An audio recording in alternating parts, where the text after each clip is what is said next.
చూస్తున్నారు. మంత్రి కొండా సురేఖకు big shock తగిలిందా అంటే అవునన్న మాట వినిపిస్తోంది. సురేఖపై క్రిమినల్ కేసు నమోదుకు కోర్టు ఆదేశించింది. ఈ నెల 21లోగా కేసు నమోదు చేయాలని ప్రజాప్రతినిధుల కోర్టు ఆదేశాలు జారీ చేసింది. కేటీఆర్ వాదనలతో ఏకీభవించింది కోర్టు. సురేఖపై పరువు నష్టం దావా వేశారు మాజీ మంత్రి కేటీఆర్.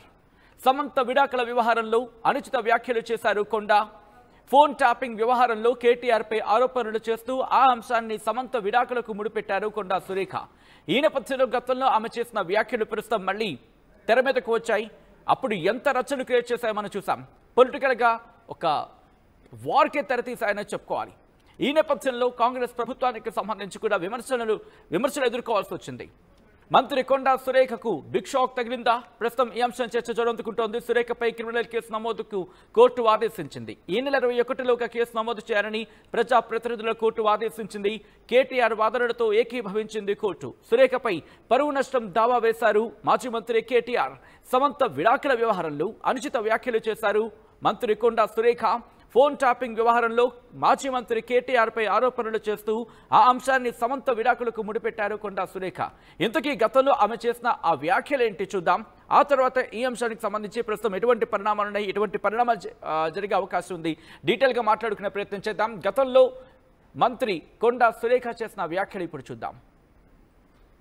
డైవర్సులు ఒకరిది అయిందండి. నాగ చైతన్య డైవర్స్ 100% కేటీఆర్ చేయబట్టే అయింది. ఎందుకంటే ఎన్కన్వెన్షన్ హాల్ని కూలగొట్టొద్దు అని అంటే సమంతను నా దగ్గరికి పంపాలి అని చెప్పి ఆయన డిమాండ్ చేశాడు. సమంత గారిని వెళ్ళమని చెప్పి నాగార్జున వాళ్ళు ఫోర్స్ చేశారు. సమంత నేను వెళ్ళను అనింది. వెళ్ళను అంటే వాళ్ళు చెప్తే వింటే విను, లేకపోతే వెళ్ళిపోండి, డైవర్స్ ఇచ్చారు. అది ఓపెన్ సీక్రెట్. అది అందరికీ కూడా ఇంటర్నల్ గా మీడియా వాళ్ళంతా వాళ్ళకి ఎవరికి ఇండస్ట్రీ వాళ్ళందరికీ కూడా తెలుసు. ఈరోజు సమంత జీవితం అన్యాయం కావడానికి 100% కేటీఆరే కారణం. అదే విధంగా 2-3 హీరోయిన్లు పెళ్లిళ్ళు కూడా చేసేస్తారు. రైట్, అది మంత్రి కొండా సురేఖ గతంలో చేసిన వ్యాఖ్యలు మాజీ మంత్రి కేటీఆర్ ను ఉద్దేశించి. ఈ నేపథ్యంలోనే పరువు నష్ట దావా వేశారు. ఈ విషయం కోర్టులో చర్చకొచ్చింది.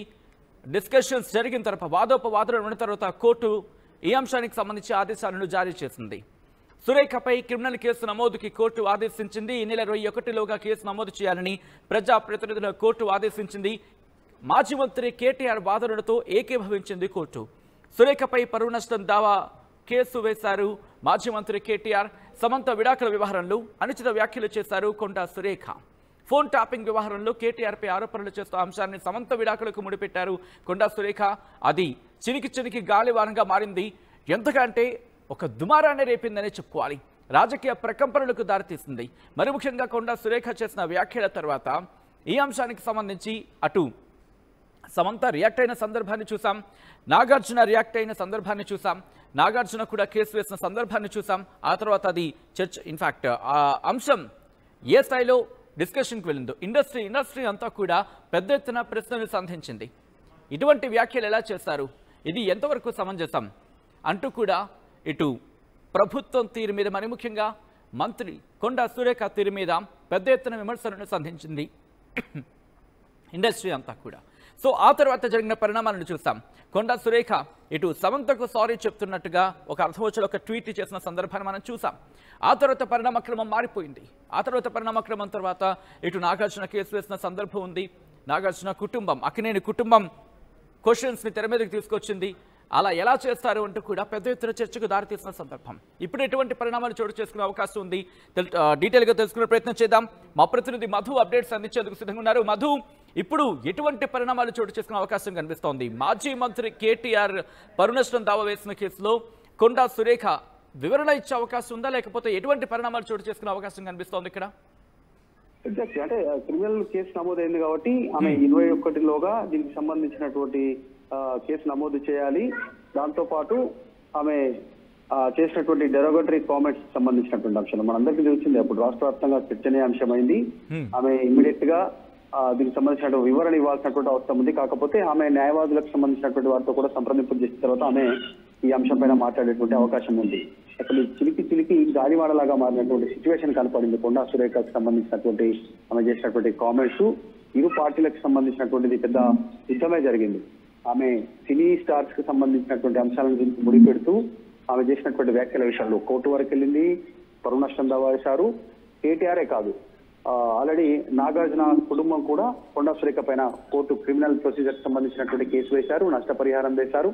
ఇద్దరు తరఫు నుంచి వాదనలు నడుస్తున్నాయి. గతంలోనే కొండా సురేఖ కోర్టుకు హాజరయ్యారు ఈ అంశం పైన.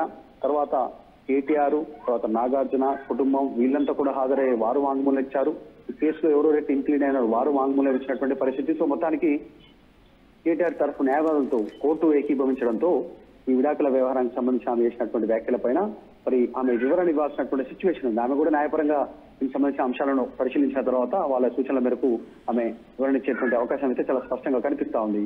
ఇది చాలా పెద్ద కేసుగా భావిస్తా ఉన్నారు. లీగల్ గా ముందుకు వెళ్లాలనేటువంటిది ఇరు పక్షాలు, బాధిత సంబంధించినటువంటి పక్షాలుగా చెప్పుకుంటున్నటువంటి ఒకటి బీఆర్ఎస్ వర్కింగ్ ప్రెసిడెంట్ కేటీఆర్, తర్వాత అటు నాగార్జున కుటుంబం, ఈ రెండు వాళ్ళు చెప్తా ఉన్నారు సంబంధం లేని అంశాలని కావాలనే ప్రజలకు తప్పుదోవ పట్టించేలాగా, తప్పుడు సమాచారం ఇచ్చేలాగా సెలబ్రిటీలుగా ఉన్నటువంటి ఇరు ఫ్యామిలీని, అటు కేటీఆర్ ఇటు నాగార్జున ఫ్యామిలీ బజారుకి ఇచ్చే ప్రయత్నం చేశారు అనేటువంటి అంశాలని నమోదు చేస్తా ఉన్నారు. సో మొత్తానికి మరి కొండా సురేఖ ఈ కేసు నమోదు విషయంలో ఒక బిగ్ షాక్ అని చెప్పాలి. ఎలాంటి వివరణ ఉంటుంది, ఎట్లా చర్చలు ఇచ్చుకునే అవకాశం అనేది చర్చకొలుతా అవుతారు. రైట్, అంటే క్షమాపణ చెప్పాలి అని అర్థం వచ్చేలా ఆయన ఆ సందర్భంలో మాట్లాడిన సందర్భాన్ని చూసాం. సో ఇప్పుడు కొండా సురేఖ క్షమాపణ చెప్పే అవకాశం ఉందా, లేకపోతే ఎస్ ఆ వ్యాఖ్యలను వెనక్కి తీసుకుంటానని చెప్పి వెనక్కి తీసుకునే అవకాశం ఉందా, లేకపోతే లీగల్ గానే ముందుకు వెళ్లేందుకు సిద్ధమవుతున్నారా కొండా సురేఖ కూడా? అంటే ఖచ్చితంగా క్షమాపణ చెప్పాల్సినటువంటి సిచ్యువేషన్ ఉంటుంది. ఆమె చేసినటువంటి వ్యాఖ్యల నేపథ్యంలో మరి లీగల్ గా ఆమె కట్టించిన న్యాయవాదులను పెట్టుకున్నారు, వాదిస్తున్నారు. కానీ తప్పని పరిస్థితుల్లో ఖచ్చితంగా క్షమాపణ చెప్పాల్సినటువంటి సిచ్యువేషన్ ఉంటుంది ఇరు పక్షాలకు కూడా, అటు నాగార్జున ఇటు కేటీఆర్ గాని. చూడాలి ఈ ఫర్దర్ గా లీగల్ గా ఎట్లా ప్రొసీడ్ అయితే కేసు నమోదు చేయాలనేటువంటి డీటెయిల్స్ గా దాంతో వచ్చింది. దాంతో పాటు కేటీఆర్ వాదన నా తరఫు న్యాయవాదులను ఓకే చెప్పడంతో ఏకీభవించింది కోర్టు. కాబట్టి ఈ అంశం పైన ఏం జరుగుతుందనేటువంటి ఉత్కంఠ ఒకవైపు ఉంది. కొండా సురేఖ కూడా లీగల్ గా సూచనల మేరకు ముందుకు వెళ్ళేటువంటి అవకాశం కనిపిస్తా ఉంది. రైట్, అంటే ఉన్నత న్యాయస్థానాలని ఆశ్రయించే అవకాశం ఉందా? ప్రస్తుతం అటువంటి చర్చ జరుగుతోందా మంత్రి కొండా సురేఖ విషయంలో? అంటే ఇప్పటికే ఆమె తరఫు న్యాయవాదులు వాదిస్తా ఉన్నారు. నాంపల్లిలో ఉన్నటువంటి క్రిమినల్ కోర్టు ఏదైతుందో దాంట్లో మరి ఈ కేసు నమోదు చేయాలి 21 లోపల అనేటువంటి ఆదేశాలు రావడం పైన ఆమె వెర్షన్ రావాల్సినటువంటి అవసరం ఉంది. ఎట్లా ఆమె మరి ఈ పరువు నష్టం కేసుకు సంబంధించినటువంటి అంశం పైన ఆమె ఎట్లా ఫర్దర్ గా మూవ్ అవుతున్నటువంటి చర్చ కొనసాగుతుంది. కేటీఆర్ పైన కూడా కొండా సురేఖ చేసినటువంటి వ్యాఖ్యల విషయంలో సొంత పార్టీ నుంచి కూడా పెద్దగా మద్దతు లభించలేదు. వాస్తవానికి కొండా సురేఖకి ఆమె సంబంధించినటువంటి కాంగ్రెస్ అధికారంలో ఉంది కాబట్టి మరి ఇప్పుడు ఎట్లా ఆమె ఈ క్రిమినల్ కేసు నమోదు చేసి నోటీస్ ఇవ్వాలనేటువంటిది కోర్టు ఆదేశించింది. కాబట్టి ఆ నోటీసులకు రిప్లై ఇస్తారా, లేదంటే హాజరవుతారా, ఎట్లా లీగల్ గానే ఆమె కూడా ముందుకు వెళ్ళాలనుకుంటున్నారా ఒక క్లారిటీ రానుంది ఆమె ఈ కేసు నమోదై నోటీసులు వచ్చిన తర్వాత. Right Madhu, thanks for the update. మొత్తంగా అయితే మాత్రం ఈ వ్యవహారం ఎక్కడి వరకు వెళ్ళబోతుందనే ఒక ఆసక్తికర చర్చకు మాత్రం దారితీస్తుంది. ఇప్పుడు కీలక పరిణామం, ఎందుకంటే కొద్ది రోజులకి ఇంకా చెప్పాలంటే కొద్ది నెలల క్రితం మంత్రి కొండా సురేఖ చేసిన వ్యాఖ్యలు ఇప్పుడు పెనుదుమారాన్ని రేపుతున్నాయి. ఇప్పుడు సురేఖపై క్రిమినల్ కేసు నమోదుకి కోర్టు ఆదేశించింది. ఈ నెల 21లోగా కేసు నమోదు చేయాలని ప్రజాప్రతినిధుల కోర్టు ఆదేశాలు జారీ చేసింది. మాజీ మంత్రి కేటీఆర్ వాదనతో కోర్టు ఏకీభవించింది. సురేఖపై పరువు నష్టం దావా వేశారు మాజీ మంత్రి కేటీఆర్. సమంత విడాకుల వ్యవహారంలో అనుచిత వ్యాఖ్యలు చేశారు కొండా సురేఖ.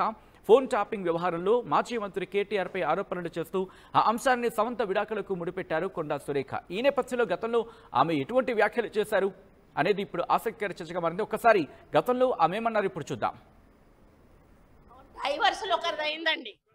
నాగ చైతన్య డైవర్స్ 100% కేటీఆర్ చేయబట్టే అయింది.